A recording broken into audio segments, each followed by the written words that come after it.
Hi, I'd like to welcome you to the CoAT program. My name is Dr. Barbie Honeycutt, and I'm the Director of Graduate Teaching Programs in the Graduate School here at NC State.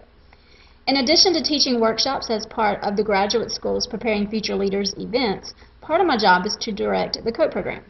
I know I've had the pleasure to meet some of you in workshops this past year, but if we haven't met yet, please take the time to introduce yourself when you attend your first workshop. I always love to hear from CoAT students, and I like to see how you're doing with the program.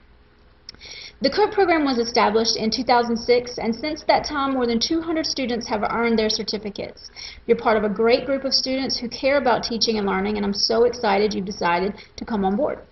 Participants represent every college and more than 50 departments at NC State, and the program does make a difference when CoAT students go out on the job market. I often get calls from hiring committees who want to know more about the program, they want to know how it works, and they often tell me how much the students who participated are ready to hit the ground running when it comes time for their teaching positions. Whether or not you find yourself applying for faculty or teaching positions after graduate school, the CoAT program will definitely help you be more confident about your teaching responsibilities here at NC State. So in this orientation video, you'll view a series of brief videos to show you how the CoAT program works.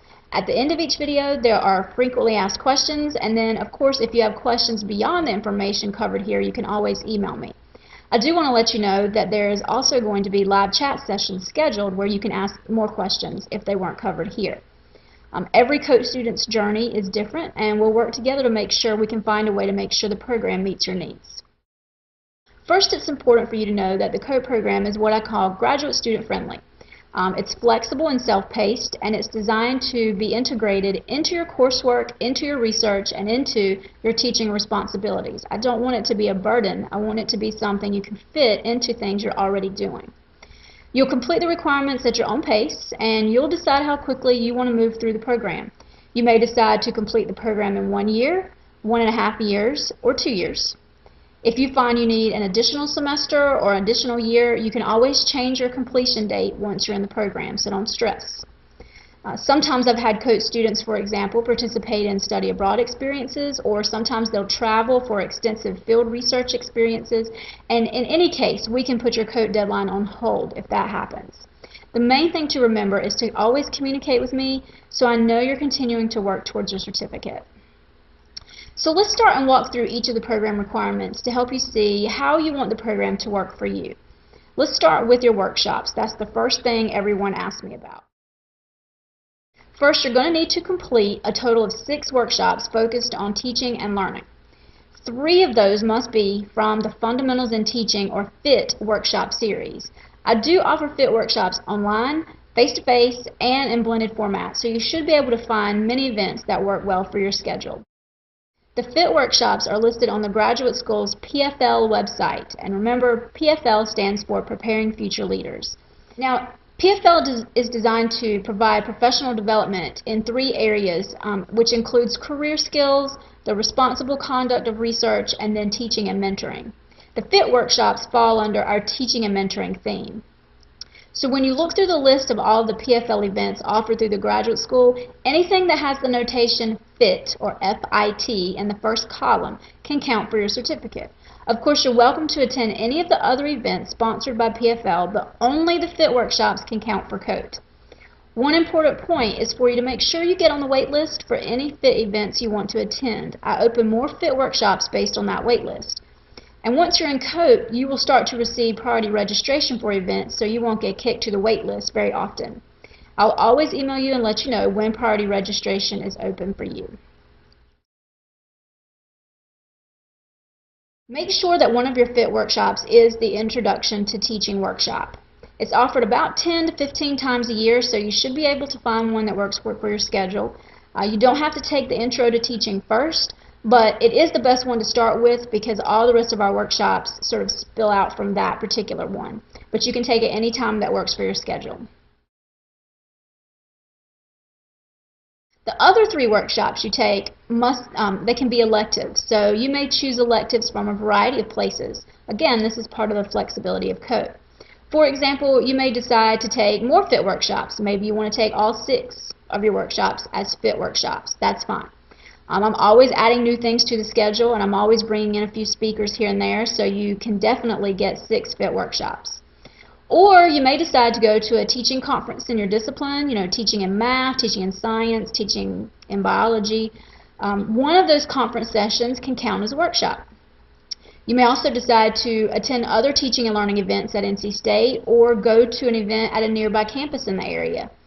Once you're in the program, I'm definitely going to send you updates for events from our campus partners, and I'll let you know how those count as electives for the CoAT program.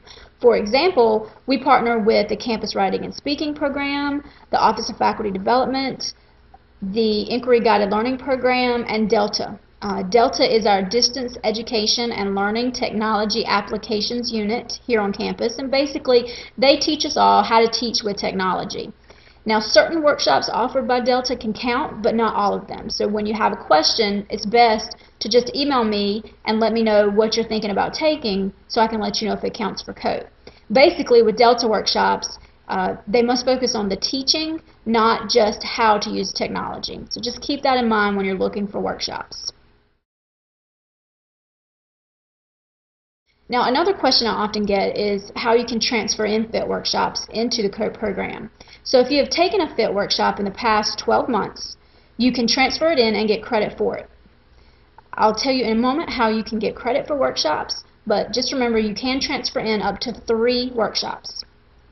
For those of you who have taken or are currently taking a formal course here at State on teaching, you may be able to count some of those classes as workshops. So for example, our EAC 786 course called Teaching in College, it counts towards CoAT.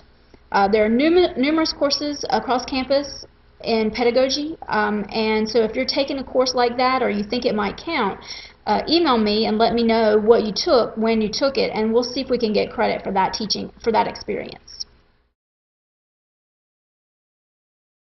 So the next question I usually get is, how do you get credit for your workshops?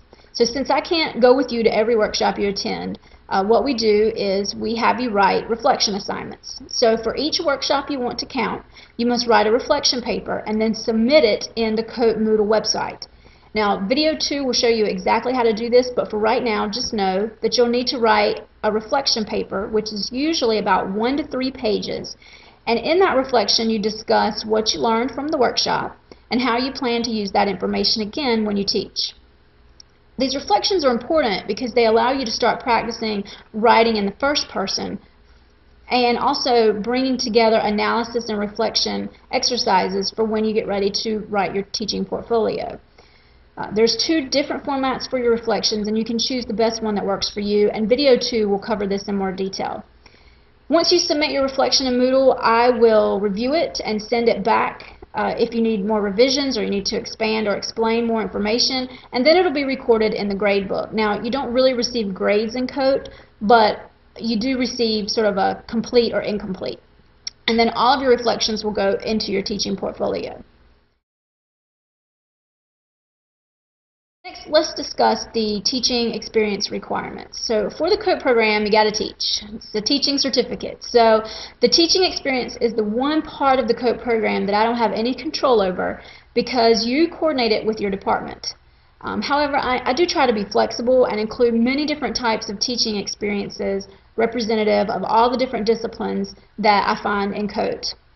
The teaching requirements that I explain now are just the minimum. Some of you are going to teach way more than this, but these are just the minimum. So for the CoAT program, you'll need to participate in 2 separate teaching experiences totaling 45 contact hours. Basically, this means that your first teaching experience should be at least 15 contact hours, and then the second teaching experience would be 30 contact hours. And by contact hours, I mean the actual time you provide instruction to your students. So for example, if you teach for 1 hour, 1 day a week, for 15 weeks in a semester, then that would equal 15 contact hours. Your teaching may include any instructional activities except for grading and holding office hours. Those are the 2 things that don't count for CoAT. So the time spent grading and the time spent in your office holding office hours do not count. But many other things count, such as leading labs, leading recitation sections, leading a lecture, leading online discussions in an online course, leading exam review sessions. There are so many different things that can count for teaching. So if you're not sure, email me and let's make sure that we can make it work for you. Now you can transfer in one previous teaching experience as long as it occurred at NC State. So you can't transfer in teaching that you did at other universities or maybe at other jobs. If you're going to transfer in a teaching experience, then the faculty member that you work with here at NC State or your advisor must submit a letter to me explaining what you taught, when you taught it, what your responsibilities were, and then his or her overall impression of your teaching ability. Then you'll submit that, and I will keep a record of it in your CoAT file. And this can be submitted to me anytime during your first semester in the CoAT program, so don't panic. You don't have to submit it as part of your application. Now, you should take time to arrange to have your teaching observed at least once per teaching experience while you're in the CoAT program, and you can certainly be observed more than that. But for the observation, your faculty member will observe your teaching and then complete an observation form. Now there's 4 different types of forms for you to use in the CoAT program, or you and your faculty supervisor may decide that you want to use something from your own department or your own college, or maybe you want to create something that works best for you. That's fine. Just make sure that you complete all the reflection questions at the end of one of the CoAT forms and then attach that to the form you choose to use. Then you'll submit all of that in Moodle just as you would an assignment, and you'll get credit for your observations. All of your observations and anything connected to that will go in your teaching portfolio. And last but not least, you will complete this teaching portfolio. This is part of the CoAT program, but it will serve you well in any position that you find yourself in beyond graduate school. I always ask graduate students, when you leave NC State, you will have a thesis or a dissertation that shows the world you know how to do research. Well, what do you have that shows you can teach? Well, the answer to this question is a teaching portfolio. A portfolio includes evidence of your teaching effectiveness. It includes artifacts such as examples of student work, reflections, professional development activities, and any other materials that you create to show you are an effective teacher.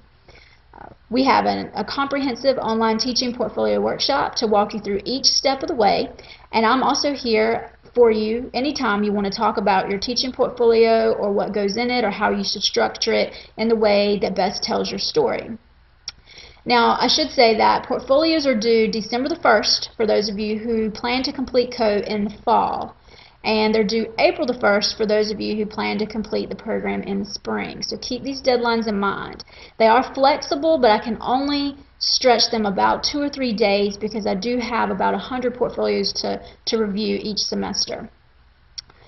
For those of you who don't plan to teach beyond graduate school and you're not really sure if a teaching portfolio is for you, you may decide to create a special project or a professional portfolio as part of your final CoAT assignment. And if that's the case, see me before you get too far along in that, because I would like to make sure that it works for the CoAT program as well as for your professional goals. And we'll explain more about the teaching portfolio in the second video. I'm so excited that you've decided to participate in the CoAT program. I hope many of your questions have been answered here, but remember, I'll also lead some live online chat sessions, and I'm always available on email if you have questions. And again, I look forward to seeing you. If I haven't met you yet, I look forward to seeing you at the next workshop. So welcome to the program.